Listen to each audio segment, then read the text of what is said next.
Hello students. In today's video session, we are going to study what do you understand by the term dimensionality reduction, as well as we will be seeing what is the importance of dimensionality reduction in machine learning, as well as what are the methods that are involved in dimensionality reduction, and list out some algorithms or techniques that use the concept of dimensionality reduction, followed by the advantages and disadvantages of dimensionality reduction.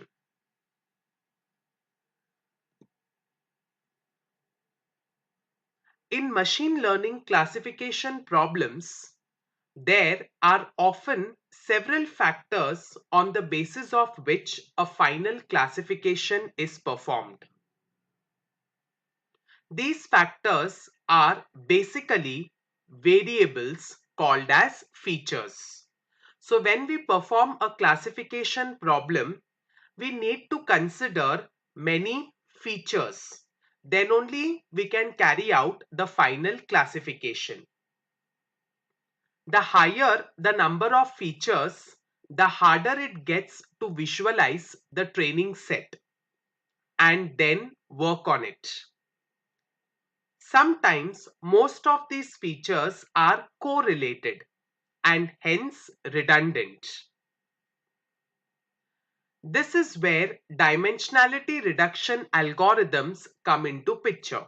So if a specific feature is redundant, then it is important to remove that feature because it does not hold that much importance or gives accountability to give the final classification.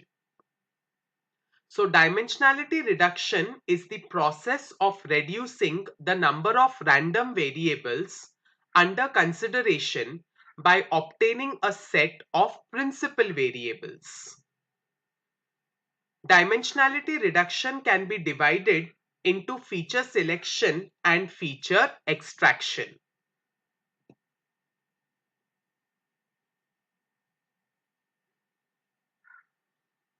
Importance of dimensionality reduction in machine learning, or why dimensionality reduction is important in machine learning. Let's see an example of dimensionality reduction with the help of a simple email classification problem where we want to classify whether an email is spam or not. So to identify this, it involves large number of features. Some of them are listed here. That is, we will check whether the email has a generic title, the content of the email, and whether the email uses a template. Some of these features may be correlated, so they lead to redundancy and they have to be removed. So as the third point mentions, some of these features may overlap. So if we remove those overlapping features, then what happens? We are reducing the number of features by applying some dimensionality reduction technique. So our classification doesn't get hampered. We will get the correct classification if the unwanted features are removed. In another condition, a classification problem that relies on both humidity and rainfall can be collapsed into just one underlying feature, since both of the aforementioned, that is humidity and rainfall, are correlated to a high degree. So we can reduce the number of features in such problems. So what will happen? The number of execution time that a model takes at the time of training will be reduced tremendously, and we will be getting similar classification response. A three-dimensional classification problem can be hard to visualize, whereas a two-dimensional problem can be mapped to a simple 2D space and a one-dimensional problem to a simple line. So all of us, let us look at the figure.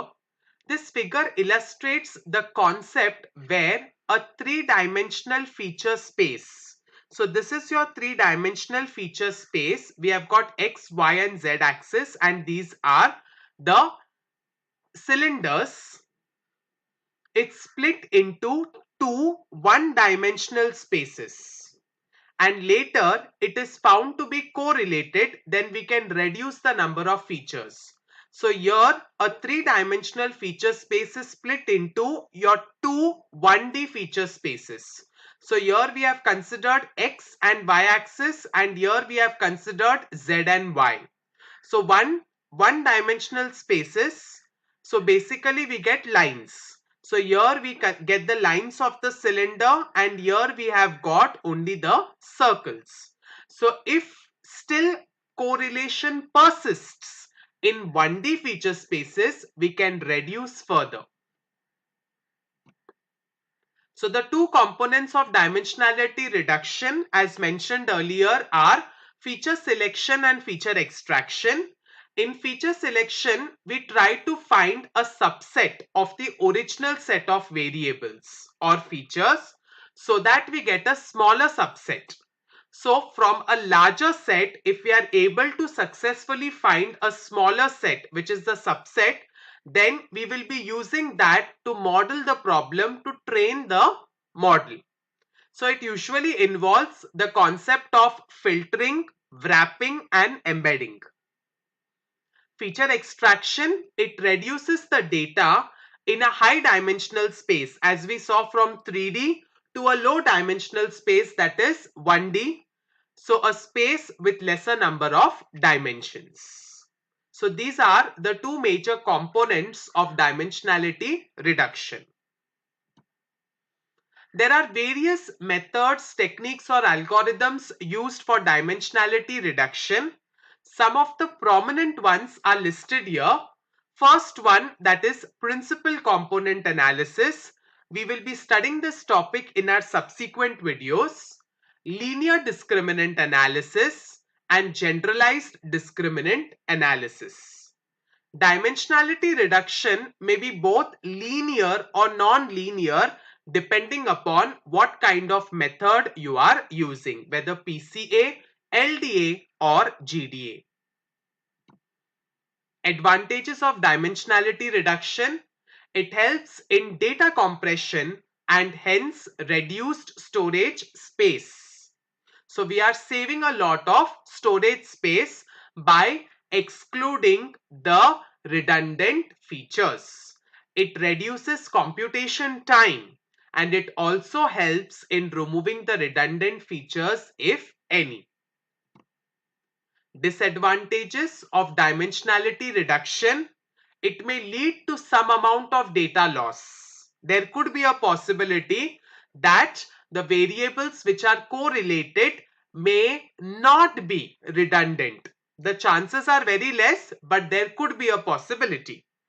PCA tends to find linear correlations between variables, which is sometimes undesirable.